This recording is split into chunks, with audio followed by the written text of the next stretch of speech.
Welcome to Crosstalk Solutions. My name's Chris, and the most requested comment on my previous Starlink video was to test out Starlink with UniFi. So that's what we're gonna do today. Fair warning, I have not attempted this yet. I have so far only been using Starlink with the included Wi-Fi and router that came with the package. However, I have heard that you can simply unplug from their equipment and plug into your own equipment and it should work just fine. So that's where we're gonna test out. Right behind me here, you can see that I have set up a small little UniFi network. So let's go ahead and start by explaining what I have set up, and then we're gonna get ourselves connected to the Starlink satellite dish. Okay, here we have a very simple UniFi network setup. We have our USG firewall. I think I'm gonna start by plugging Starlink into the secondary WAN port and see if I can get it to work as a failover first before I actually put it into the primary WAN port. Out from the USG LAN, we have our UniFi switch 860 watt, and this is powering up both a mesh access point. And now why the mesh access point? Well, because it's just the first one I grabbed that I had lying around. You can basically use any access point, of course. And then we're also coming out into this Cloud Key Gen 2. And the reason that I'm using a Cloud Key Gen 2 is because I didn't want to rely upon a cloud-hosted UniFi controller, because the Starlink satellite service might be a bit intermittent, and so I want the UniFi controller to be on site. But I'm using this Cloud Key Gen 2. If you guys are setting up something similar, you can use your own locally installed Cloud Key or even a Gen 1 Cloud Key. It doesn't have to be this specific device. All of this equipment has been updated to the latest stable release of software as of February 15th, 2021. I have the Starlink satellite dish out in my backyard, and I have the cable running through to my garage, which I do have a cross connect upstairs, but the cross connect goes through a Mocha connection, and I want to test without Mocha in the way. I want to test just straight Ethernet. So what we're going to do here is we're going to go ahead and run this cable out my window and then down to my garage, where we're going to plug it in to the Starlink power brick. Okay, let's toss it down there.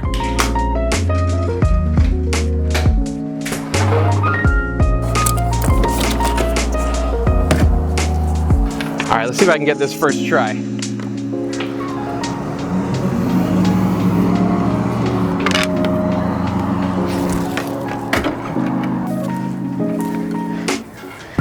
Now, it's actually a nice sunny day today, which should be great for testing, but I have not had any problems with this thing whatsoever in the pouring rain. I have done speed tests where the rain was just dumping all over this satellite dish, full cloud cover, the whole nine. I didn't notice any sort of slowdown in speed because of it. This is actually the first day I'm going to be testing this thing where we have sunshine, so it'll be interesting to see if actually the speeds increase because of the clear skies. So the black cable comes off of that satellite dish and ends up right here in this little power brick, and then the white cable comes out and powers the Starlink Wi-Fi router device right here. Just for anyone who's curious, here is the wattage that's being pulled right now with the Wi-Fi router plugged in. We can see it, I'm about 87 watts at the current moment, but I've seen this fluctuate anywhere from about 85 watts up to close to 150 watts. There we can see it just jumped up to 97 right as I was talking. Okay, so now let's unplug the Starlink router. Wattage didn't drop too much from unplugging the Starlink router. And now we're gonna plug in our cable from up in my office. There we go. All right, back up in my office, and I have the other end of the cable that's connected into the Starlink power brick. This, by the way, is a 100-foot Cat5e cable that we're plugging in here, and we're going to plug it into the VoIP port on my USG just to see first if I can use this as a secondary WAN. The Starlink satellite dish is plugged into the secondary WAN port of my USG. Here I am in UniFi. Let's see how I set this up as a secondary WAN failover. So first you want to come to Settings, and then we're going to click on Networks. Now, when I first logged in, I only had a LAN network and a WAN network, so I said create new network, and we did network of type WAN, which was available. So let me go back and edit the one that I created. And so I called it WAN2. The purpose is WAN, and the network group was WAN2. Now, originally there was no port assigned. For the connection type IPv4, I left it as using DHCP. And then we'll leave everything else default. So we saved that, and now if we go back to our devices, then we click on the USG, we want to click over here onto ports. And basically, previously, this port, this one that says WAN2 LAN2, was disabled. So then you hit Configure Interfaces, and instead of disabled, now that we've created our WAN2 network, we select WAN2 and then apply that change. Once the USG provisions, it went out and it got an IP address from the Starlink satellite dish. So now if we click on details of the USG, here we can see the IP address of my LAN, which is 192.168.42.1. Then we have WAN1, which has a NATed IP address from Xfinity. And then we have WAN2, which has also a NATed IP address from Starlink. Now, this is a question that a lot of people had. Starlink uses what's called CG-NAT, or carrier grade NAT. It's a way to basically stay within the IPv4 address space, but you can actually save a lot of IPv4 addresses. So it is NATed. Now, the downside to having Starlink running over CG-NAT is a couple of things. Number one, there is no way to do any sort of port forwarding, at least not yet. I mean, maybe that's something that they will allow for in the future, or perhaps once IPv6 is available, you'll be able to do some sort of port forwarding, but you cannot do port forwarding with Starlink as far as I know today. The other thing is, a lot of people were asking about, well, what about voice over IP?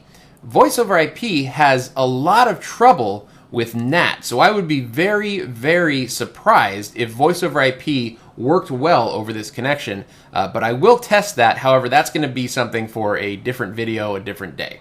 Okay, so let's look at the failover itself.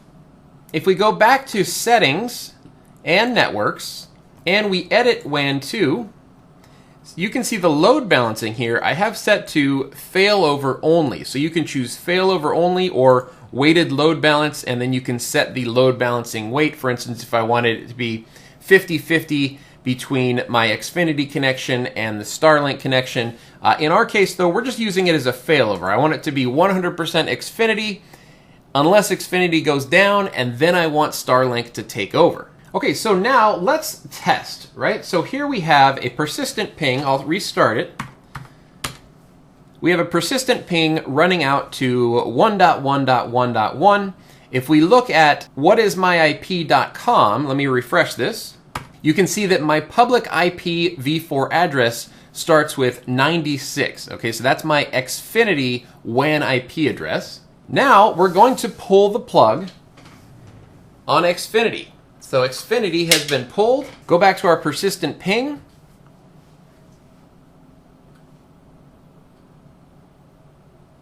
And there was no interruption. So we didn't see any interruption whatsoever in the persistent ping. But if I go back to what is my IP, Control F5, now you can see my public IPv4 address is a 143 address. Okay, so look at that. It's a 143 though, right? That's how we know that this is using CG-NAT, because my public IP, the way I appear to the internet, is 143.something. But if we come over here and look at the USG, we can see that the IP address of WAN2 is actually 100.68.134.85. So it's not a 143. So there is NAT happening for that connection. Let's run some speed tests. So fast.com is showing us 97 megabits per second. Let's do speedtest.net. We can see SpaceX Starlink. We're going to say go. And I know, by the way, that the desktop version of speedtest.net removes some of the browser overhead so that you can get slightly better speeds, but we're just going to stick with this for now. Really high ping, 153 millisecond ping. I usually see somewhere down in the 20 to 30 ping. And 83.46 megabits download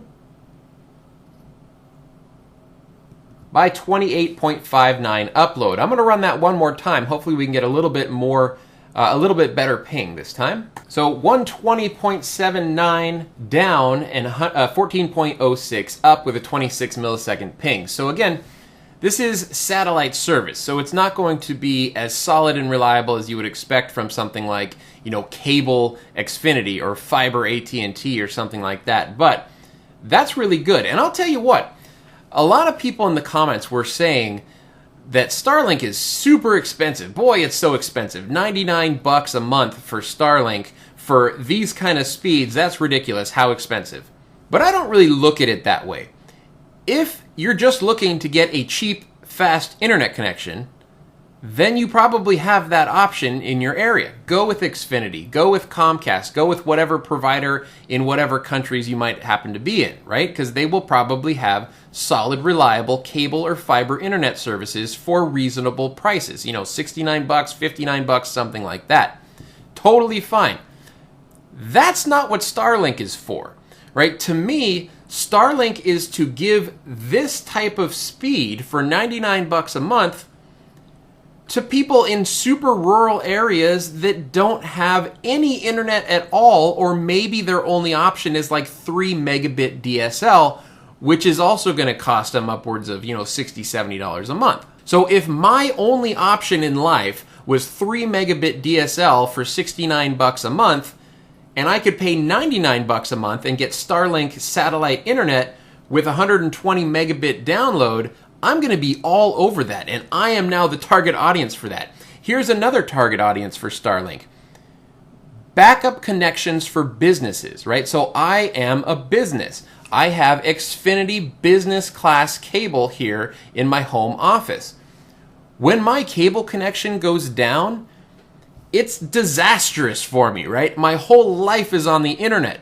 So this is absolutely amazing for me as a business to pay 99 bucks a month, or you can think of it as 1,200 bucks a year, to have an internet connection as a backup completely segregated from the terrestrial fiber or cable that is provided from the local cable company.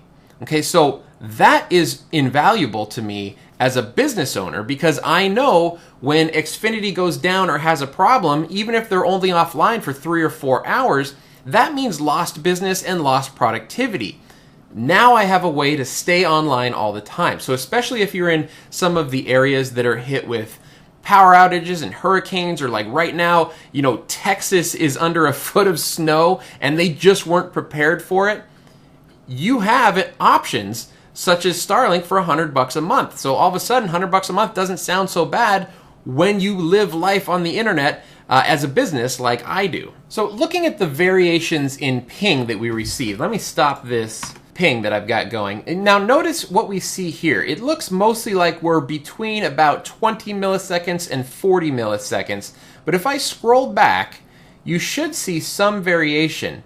So for instance, up here we hit a spot where my ping jumped up to about 117 to 136 in that range, right? You also see some higher like 70s and 90s in here. You know, by and large though, it's pretty much, it's usually down in sort of the 20s and 30s as far as latency goes. Now, the reason why the latency changes could be because of this, right? So this is the live Starlink satellite map. Now I'm in Oregon. I'm just sort of in this area right here. And right now we can see that I'm covered by 1, 2, 3 different satellites, but these are constantly changing, right? So as the satellites are moving, you'll notice there's some areas, like look in here. Whoa. I don't know where I just screwed that up. I just turned the world on its head. So you'll notice that there are some areas that just aren't covered, right? So like look down here, like in the Texas area. This is why they started Starlink beta testing up at the higher latitudes, because look at the satellite coverage up here, sort of in Canada and the northern United States, versus the satellite coverage down here. So like for instance, this whole section of Texas right here currently doesn't have any satellites overhead. I anticipate that the response time and the latency will just improve as Starlink launches more satellites. And as a matter of fact, they just launched some more satellites yesterday. I believe they launched 60 of them. And if I'm not mistaken, it's these ones here. I believe that these were launched and they're sort of now working their way into the orbit of satellites or into the network of satellites as they were launched out. I mean, correct me if I'm wrong, but it looks to me like this is a bunch of satellites that were just launched yesterday. One thing that I'm not sure about with this map, and maybe you guys can let me know down in the comments below, but like, what's the difference between the yellow ringed satellites and the green ringed satellites? I'm not sure. But like, look at right now. So if we scroll back in closer to Oregon, this whole section right here is maybe not necessarily covered as well as it could be, right? There should be a lot of overlap like we're seeing up over here, and just right here there's kind of a gap, and down here there's kind of a gap, right? So those are going to get filled in. I'm not sure exactly how many satellites are out there today, but it's supposed to end up being about 40,000 satellites that are going to cover the planet with Starlink internet service.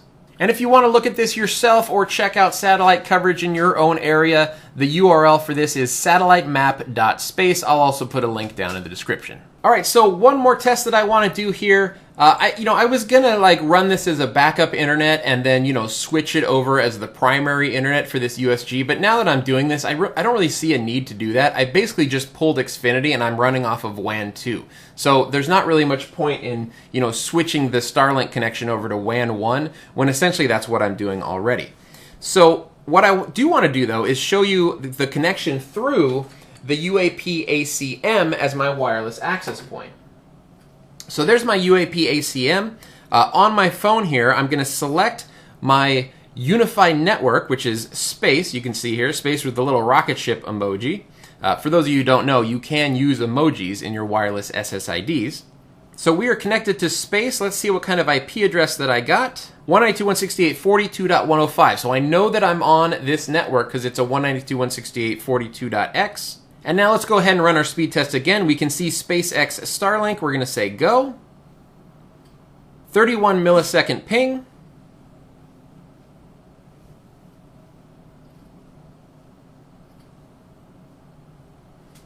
And there we go. We ended up with 82.8 down and 15.6 up, going from my cell phone to the UAP ACM, into the USG, out to my 100-foot cable, out to the Starlink power brick, out to the Starlink satellite dish, up to the Starlink satellites, and then back down to the terrestrial receiving stations.